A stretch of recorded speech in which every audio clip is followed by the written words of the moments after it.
Hi, Michelle from Rollin' on TV. Laurie's behind the camera. Today's story is about a unique small town at the top of Mingus Mountain. This is Route 89A. It goes up the mountain, lots of curves, twists, turns, switchbacks. Not really recommended for big RVs. If you're going north and your destination is Sedona or Flagstaff, you definitely want to bypass this mountain and take Route 17. It's a beautiful road. Motorcyclists love it. Small campers can get up there. There's one primary road that goes through Jerome, and that's Route 89A.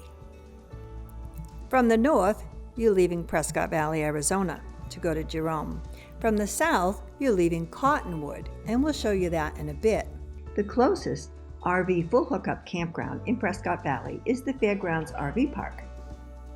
And if you enjoy live horse racing, Arizona Downs adjoins the Fairground RV Park. Heading towards Jerome, we enter the Prescott National Forest and then the Mingus Recreation Area. In this recreation area, there are several camping possibilities. On the left, you'll find Potato Patch. There's 28 sites, and 12 of those sites have 30 amp electric. And it's designed for RVs with a max of 40 feet. On the right is Mingus Mountain Campgrounds, and they have 19 trailer RV electric hookups for $14 a night. Potato Patch is $18 a night. We're at the top of Mingus Mountain in the Mingus Campground area. This is part of the Prescott National Forest. And now we're going to go on to the town of Jerome. We start going down in elevation a little bit.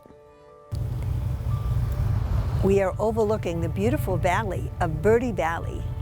In Verde Valley is Cottonwood, Sedona, Jerome. There are 7 towns included in Verde Valley. Before we show you Jerome, let's pause and take a look at what it's like coming up from the Cottonwood side, 89A South. Cottonwood has an altitude of 3,300 feet, so it's lower than Prescott Valley or Jerome and is warmer. There are many campgrounds in Cottonwood. Cottonwood to Jerome is only 8 miles, and it's a very easily traveled road. If you wanted to bring your big RV up here, we're going to show you a couple of spots that you'd be able to maneuver in. One of the nice things about coming up this way is you get to see Jerome as you're entering it. Just as you pull into the area, notice this old sign on the right. Stop and learn a little bit about Jerome. It was incorporated in 1899 and it sits on Cleopatra Hill. It's a great spot for that photo of Jerome, and there's room for your RV to pull over. Next, on your right, look for the Jerome State Historic Park. There's a decent-sized parking lot. The Jerome State Historic Park reveals the story of the city of Jerome while preserving the historic Douglas Mansion. The Douglas Mansion has been a landmark in Jerome since 1916, when James S. Douglas built it on the hill just above his Little Daisy mine. Inside, you're able to watch a 28-minute video on the history of Jerome mining. It's very entertaining and narrated by one of the famous ghosts. This is one of my favorite exhibits. It's a 3D model of the Jerome Mines. There were about 100 miles of mining tunnels beneath the city. In 1912, James S. Douglas purchased and began development of the Little Daisy mine. We'll check out more about Jerome and the surrounding area right after a word from our sponsors. We'll be right back.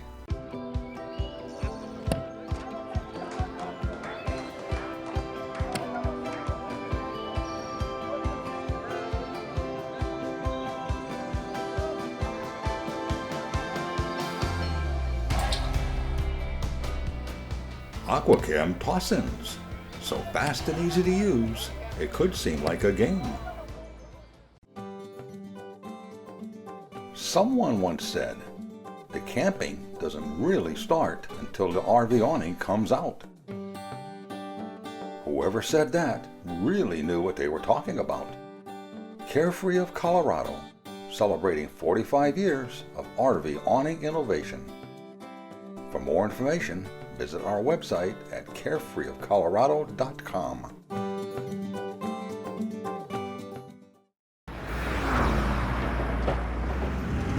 Now let's continue up the road. Notice we're coming into a parking lot, and this says RV tour bus and more parking straight ahead. If you continue, you come to this parking lot where there is plenty of room and it's day use only, and it's about a half a mile to walk back to town.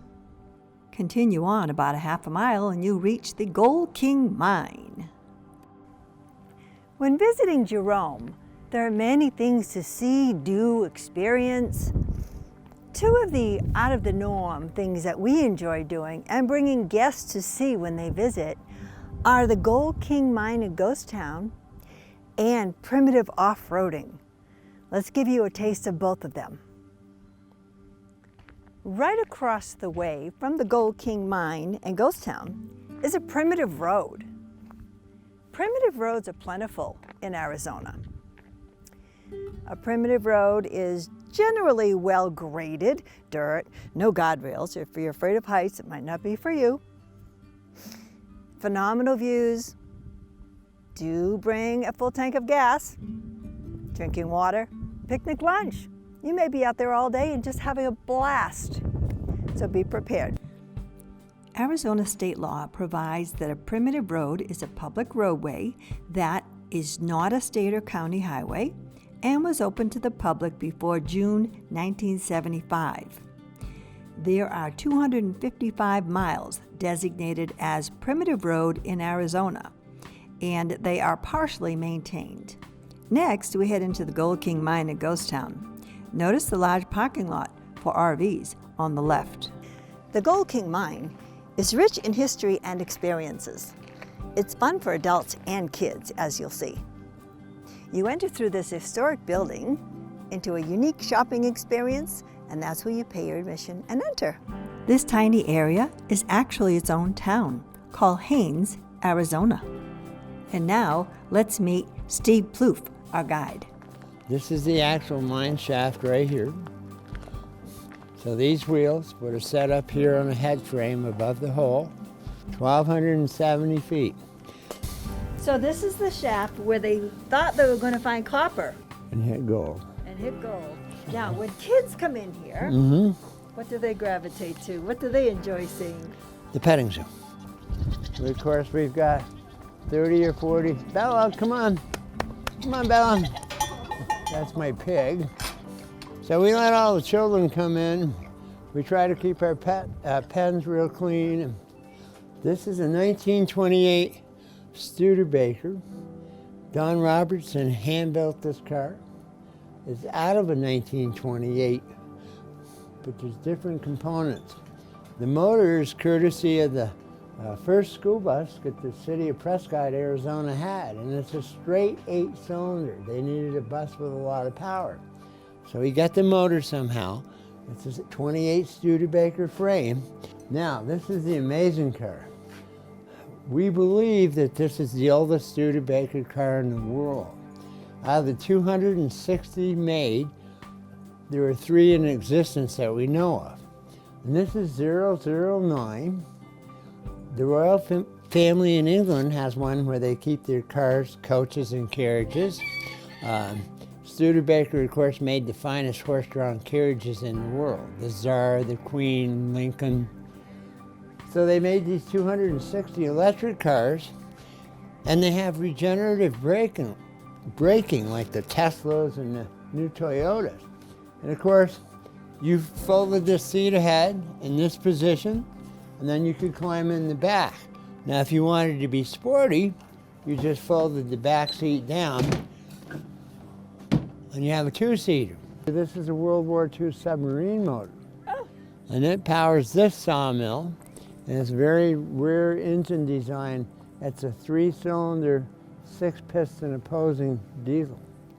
So 25 years ago, Don bought this motorcycle fully restored. It's a 1945, and His favorite bike is his 1955. And I told you he raced right up until his mid-60s, late 60s. And so these are two of his bikes. They're filthy dirty, but they both still run. Well, it's definitely time for some refreshments. We're heading up to our favorite restaurant in Jerome, the Asylum, which is inside the Jerome Grand Hotel. You can see more of our coverage on Jerome in the Destinations section on RollingOnTV.com.